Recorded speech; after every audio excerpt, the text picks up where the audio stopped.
Nicole Mirec, bonjour.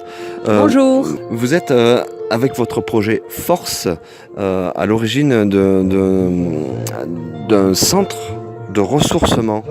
En quelques mots, c'est quoi un centre de ressourcement?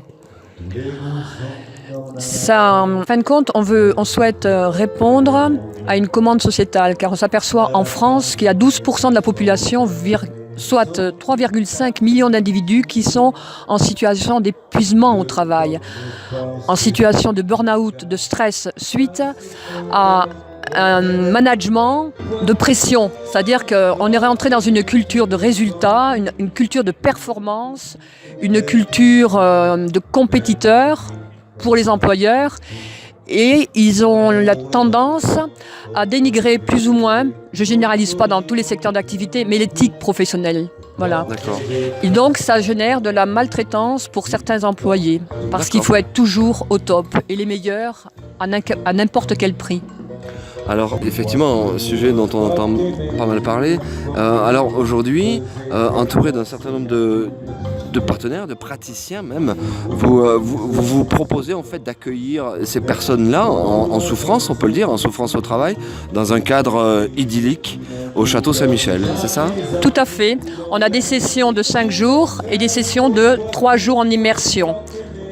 Voilà, au Château Saint-Michel qui se trouve derrière l'aérodrome d'Antichamps. Vers Saint-Nizier. Et donc là, vous avez beaucoup insisté sur l'aspect humain, personnalisé. Donc c'est finalement un accompagnement à chacune des personnes qui viennent pour qu'elles finalement elles se retrouvent elles-mêmes. Absolument, c'est pour se relier à soi-même. Donc chaque individu on travaillera à la carte avec chaque individu qui se présentera à nous.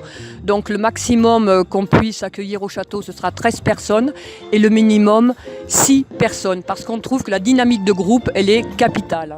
D'accord. Et donc là, 13 personnes accueillies sur des durées jusqu'à 5 jours. Et là, concrètement, vous faites quoi? Vous proposez quoi avec vos différents, j'allais dire, spécialistes? Alors l'équipe pluridisciplinaire est constituée d'éducateurs sportifs autour de la haute montagne. Donc des guides de montagne. Après, vous avez un spécialiste de la spéléo. Après, il y a l'accro, c'est pas de l'accrobranche, mais c'est de l'aggro-rocher. Voilà. Après, vous avez des masseurs, ostéopathes, éthiomédecine, psycho du travail, de la PNL et de la communication non violente. Voilà. Et du yoga. Donc des parcours comme celui-ci de 5 jours suffisent pour se requinquer. Comment ça s'envisage ce type de ressourcement justement? Et même si j'imagine que ça dépend beaucoup des cas particuliers et que chaque cas est unique. Absolument. Ce que je peux dire, c'est suite à ma recherche universitaire en Master 2 en sociologie politique publique, je m'étais interrogée sur comment les directeurs d'établissements dans le secteur social, médico-social et sanitaire sont-ils impactés par la nouvelle gouvernance européenne au niveau des révisions générales des politiques publiques. Et j'ai été surprise dans mon échantillon, puisque j'ai interrogé une 50aine de directeurs sur l'Occitanie, à Toulouse et à Toulon, que il y a beaucoup de gens qui étaient en souffrance, mais non prononcé cette souffrance, parce que c'était la lutte des places. Parce que dès l'instant où tu énonces cette souffrance, ils sont facilement éjectables par l'employeur parce qu'ils sont plus opérationnels. J'imagine qu'ici vous accueillez donc évidemment des Couzranais, c'est tant qu'ici on est soit victime de ce type de souffrance, mais c'est national quoi.